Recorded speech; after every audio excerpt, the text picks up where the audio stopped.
Once again welcome back to pharma concept. देखिए, आज हम फार्मा कंसेप्ट में आपके लिए लेकर आए हैं रेलवे फार्मासिस्ट एग्जाम प्रिपरेशन के कुछ इंपॉर्टेंट एमसीक्यूज।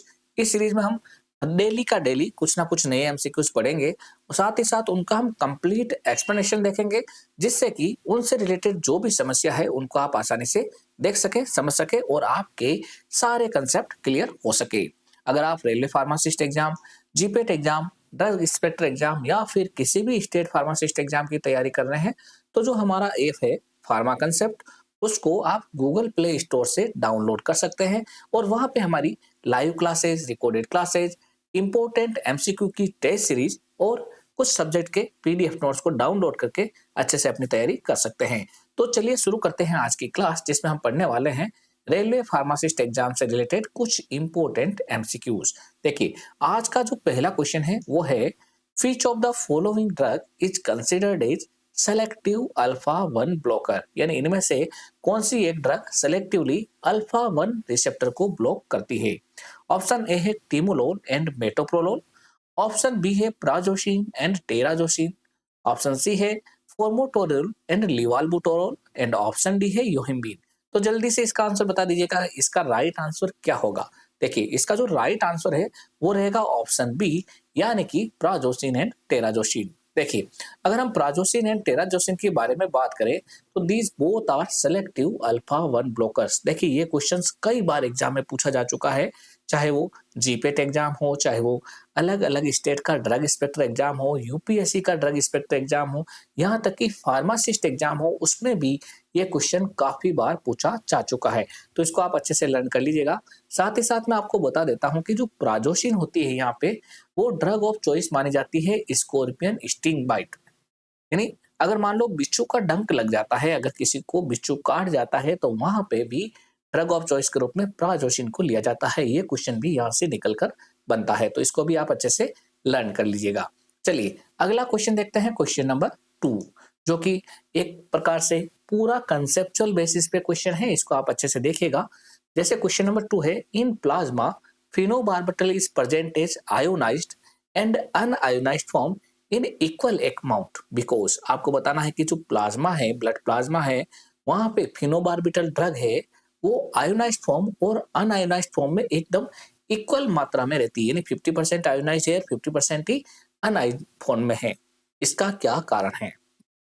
ऑप्शन ए है it is weakly acidic drug, option B है it is weakly basic drug, option C है pH of plasma is 6.8 and option D है पीकेए ऑफ फिनोबार्बिटल इज 7.4। जल्दी से इसका answer दीजिएगा। देखिए, इसका जो राइट आंसर रहेगा वो रहेगा ऑप्शन डी यहाँ पे। तो यानी कि पीकेए ऑफ फिनोबार्बिटल इज 7.4। देखिए, हमारा जो ब्लड होता है, ब्लड के अंदर जो पीएच होता है प्लाज्मा का, वो कितना होता है, पीएच होता है 7.4। ठीक है ना। तो देखिए, जहां पर पीएच की वैल्यू पीकेए के बराबर हो, यानी किसी भी जो लिक्विड फॉर्म है, जो भी वहां पे सॉल्वेंट मीडिया है, उसका पीएच का वैल्यू उस ड्रग के पीकेए के बराबर हो, तो वहां पे ड्रग आपकी 50% आयोनाइज्ड फॉर्म में रहेगी और 50% ही अनआयोनाइज्ड फॉर्म में रहेगी। तो वैसे ही मैं बताता हूँ, पीकेए होता है फिनोबार्बिटल का, वो भी 7.4 होता है, इसलिए पीएच और पीकेए दोनों सेम हो गए। इसी कारण से जो आपकी फिनोबार्बिटल की कंसंट्रेशन है आयोनाइज्ड फॉर्म की और अनआयोनाइज्ड फॉर्म की, दोनों ही इक्वल फॉर्म में रहेगी, दोनों ही 50-50% रहेगी। तो यहाँ पे आपका आंसर ऑप्शन डी रहेगा। अगला क्वेश्चन देख लेते हैं, क्वेश्चन नंबर 3। देखिएगा, अगर कोई आंसर आपको समझ में नहीं आ रहा है तो आप कमेंट बॉक्स में वापस मेरे को पूछ सकते हैं, मैं उसका आंसर आपको वापस पर्सनली कमेंट करके जरूर बताऊंगा। अगला क्वेश्चन देख लेते हैं, question number 3। What kind of substance can't permit membrane by passive diffusion. आपको बताना है कि किस प्रकार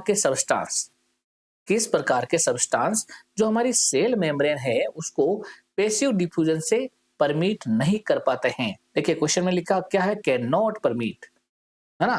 कांट परमिट का मतलब कैन नॉट परमिट, यानी कैसे सब्सटेंस उसको परमिट नहीं कर पाते हैं, जो हमारी सेल मेम्ब्रेन है उसको परमिट नहीं कर पाते हैं, ये आपको बताना है। ऑप्शन ए है लिपिड सोल्यूबल, ऑप्शन बी है non ionized substance, option C है hydrophilic substance and option D है हाइड्रोफोबिक सब्सटेंस। तो इसका क्या आंसर रहने वाला है, इसका जो राइट आंसर रहेगा वो रहेगा ऑप्शन सी, हाइड्रोफिलिक सब्सटेंस। देखिए कैसे, जो हमारी सेल मेम्ब्रेन होती है, जो आपने बचपन में ही पढ़ा होगा सेल मेम्ब्रेन के बारे में। सेल मेम्ब्रेन होती है वो किसके बनी हुई होती है? लाइपोप्रोटीन नेचर की होती है। कैसी होती है? लाइपोप्रोटीन, यानी लिपिड और प्रोटीन से मिलके बनी होती है। इसके अंदर फॉस्फोलिपिड्स रहते हैं। ठीक है। इसके अलावा आपने एक चीज और पढ़ी होगी, like dissolve like. Like dissolve like वाली चीज पढ़ी होगी। नहीं, जो जैसा है, इसको थोड़ा सा सही कर लीजिएगा, लाइक डिजोल्व है ना। जो जैसा है उसके अंदर वो घुल जाता है। ठीक है ना। तो यहाँ पे जो सेल मेम्ब्रेन है वो लिपिड की है। तो लिपिड को क्रॉस करने के लिए क्या होना जरूरी है कि जो भी सब्सटेंस है उसमें लिपिड में सोल्यूबल होके वो फिर अंदर की तरफ जाएगा, तभी वो उसके अंदर जाएगा। अगर वाटर की बात करूंगा, हाइड्रोफिलिक सब्सटेंस की बात करूंगा, तो वो इसके अंदर घुल के अंदर नहीं जा पाएगा, है ना। तो हाइड्रोफिलिक सब्सटेंस इसको क्रॉस नहीं कर पाएगा, बाकी सारे सब्सटेंस क्रॉस कर देंगे। लिपिड सोल्यूबल का मतलब लिपिड सब्सटेंस करेंगे। Non ionize substance, non ionize का मतलब जो आयोनाइज फॉर्म में नहीं है वो भी इसको परमिट करेंगे। देखिए आयंस बनते हैं ना, जैसे Na+Cl-, ये आयंस बनते हैं ना, ये क्या हो जाते हैं? वाटर में सोल्यूबल हो जाते हैं, H2O के साथ में सोल्यूबल हो जाते हैं। तो नॉन आयोनाइज होते हैं वो वाटर में सोल्यूबल नहीं होते हैं। तो नॉन आयोनाइज सब्सटेंस किस में सोल्यूबल होते हैं? लिपिड में, है ना। तो लिपिड सोल्यूबल ही है, यही बात हो गई। तो नॉन आयोनाइज सब्सटेंस भी इसको परमिट कर जाएंगे। हाइड्रोफोबिक भी इसको परमिट कर जाएंगे। कौन सा सब्सटेंस परमिट नहीं करेगा? हाइड्रोफिलिक सब्सटेंस परमिट नहीं करेगा। इसलिए यहाँ पे आपका आंसर ऑप्शन सी रहेगा। चलिए, बहुत ही अच्छा क्वेश्चन था, बहुत ही कंसेप्चुअल क्वेश्चन था। अगर इसको आप अच्छे से ध्यान रखें तो आपके हर एक एग्जाम में ऐसा क्वेश्चन काम आ सकता है। अगला क्वेश्चन देखते हैं, question number 4। Active transport of drug implies. आपको बताना है कि जो ड्रग का एक्टिव ट्रांसपोर्ट है वो क्या बताता है। चार ऑप्शन आपके सामने। ऑप्शन ए है transport without energy consumption. Option B है transport against concentration gradient. Option C है transport of drug through a membrane by passive diffusion. And option D है engulf of a drug by cell membrane with a new vesicle formation. तो यहाँ पे क्या answer रहना चाहिए? बहुत ही अच्छा क्वेश्चन है। यहाँ पे जो राइट आंसर है वो क्या रहेगा? Transport against concentration gradient. देखिए एक्टिव ट्रांसपोर्ट का मतलब क्या होता है? जब भी ड्रग का ट्रांसपोर्ट होता है तो वहां पे एनर्जी की रिक्वायरमेंट होती है। क्या होती है? एनर्जी की रिक्वायरमेंट। ऐसे ट्रांसपोर्ट, ड्रग का ट्रांसपोर्ट जहाँ पे एनर्जी की रिक्वायरमेंट हो उसको अपन क्या बोलते हैं? Active transport. और एनर्जी रिक्वायरमेंट कब होती है? जब कोई भी ड्रग लो कंसंट्रेशन से हाई कंसंट्रेशन की तरफ जाती है। कोई भी ड्रग लो कंसंट्रेशन से हाई कंसंट्रेशन की तरफ जाती है, जिसको अपन बोलते हैं अगेंस्ट कंसंट्रेशन ग्रेडियंट जाती है। इसको क्या बोलते हैं? Against concentration gradient. अगर कोई भी drug against concentration gradient transport करती है, लो कंसंट्रेशन से हाई कंसंट्रेशन की तरफ जाती है, तो वहां पे उसको एनर्जी की जरूरत होती है। यानी ऐसे ट्रांसपोर्ट को हम एक्टिव ट्रांसपोर्ट कहते हैं, जहाँ पे ड्रग्स को एनर्जी की रिक्वायरमेंट है। और it is inhibited by metabolic poisons and it transport the solute against its electrochemical gradient. जो भी आपका इलेक्ट्रोकेमिकल ग्रेडियंट है उसके अगेंस्ट में ये ट्रांसपोर्ट करता है, इसलिए यहाँ पे एनर्जी की जरूरत होती है। तो यहाँ पे आपका आंसर ऑप्शन बी रहेगा। देखिए मैं आपको फिर से बता देता हूँ, अगर आप किसी भी फार्मा कंपटीशन के एग्जाम की तैयारी कर रहे हैं तो बेफिक्र होके अभी आप फार्मा कंसेप्ट ऐप को डाउनलोड कर लीजिएगा। और वहाँ पे हमारी जो भी लाइव रिकॉर्डेड और क्लासेस है, जो भी हमारी टेस्ट सीरीज है, उसको आप अच्छे से ज्वाइन करें और अपनी तैयारी को और भी बेहतर बना सकते हैं। चलिए अगला क्वेश्चन देखते हैं, question number 5। Phase 3 clinical trials also called as. आपको बताना है कि फेज 3 क्लिनिकल ट्रायल्स क्या कहलाता है। ऑप्शन ए है human pharmacology and safety. Option B है post marketing surveillance. Option C है therapeutic exploration and dose ranging. And option D है थेरेप्यूटिक कंफर्मेशन। तो आपको बताना है कि जो नई ड्रग मार्केट में आती है उसके लिए क्लिनिकल ट्रायल्स चलते हैं, जो जनरली 4 फेजेज में होते हैं, phase first, phase second, phase third and phase 4। उसमें फेज थर्ड का दूसरा नाम क्या है?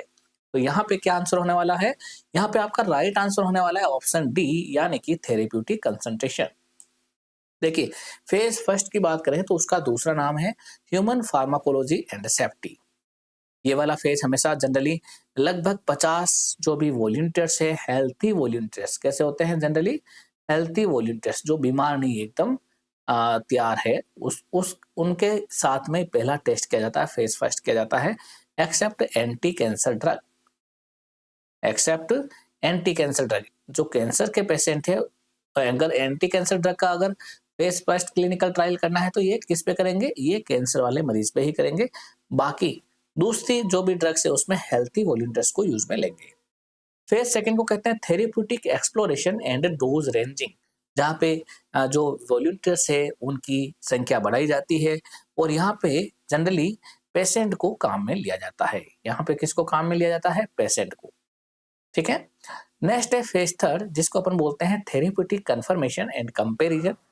एंड लास्ट है पोस्ट मार्केटिंग सर्विलेंस। ये आपका जब ड्रग वहां से अप्रूव हो जाती है तो उसके बाद में मार्केट में आने के बाद में भी उसका क्लिनिकल ट्रायल चलता है, तो उसको अपन बोलते हैं फेज फोर, जिसे हम बोलते हैं फेज पोस्ट मार्केटिंग सर्विलेंस। तो इस तरीके से फेज थर्ड का क्या नाम हो गया? थेरेप्यूटिक कंफर्मेशन या फिर थेरेप्यूटिक कंपैरिजन। दोनों नाम हो सकते हैं, इस चीज का आप ध्यान रखिएगा, दोनों नाम हो सकते हैं। तो इस तरीके से आज का जो अपन ने टॉप 5 क्वेश्चंस थे उनको अपन ने अच्छे से पढ़ा। साथ ही साथ आप हमारे कुछ स्टूडेंट्स को भी देख सकते हैं जो कई अलग-अलग एग्जाम्स में, यहाँ पे देखिए एम्स फार्मासिस्ट एग्जाम का जो हमारा रिजल्ट है फार्मा कंसेप्ट का वो आपके सामने आ रहा है। इसी तरीके से खूब सारे अलग-अलग एग्जाम में हमारे काफ़ी अच्छे स्टूडेंट्स निकल के आगे आए हैं। तो आप भी चाहते हैं कि फार्मा कंसेप्ट के साथ में जुड़ के अपनी तैयारी और भी बेहतर करें और बिल्कुल मिनिमम अमाउंट में, तो आप फार्मा कंसेप्ट ऐप को ज़रूर डाउनलोड कीजिएगा और वहाँ पे जाके अपनी तैयारी को और भी बेहतर बनाइएगा। तो चलिए मिलते हैं अगली क्लास में, तब तक के लिए best of luck for exam and thanks.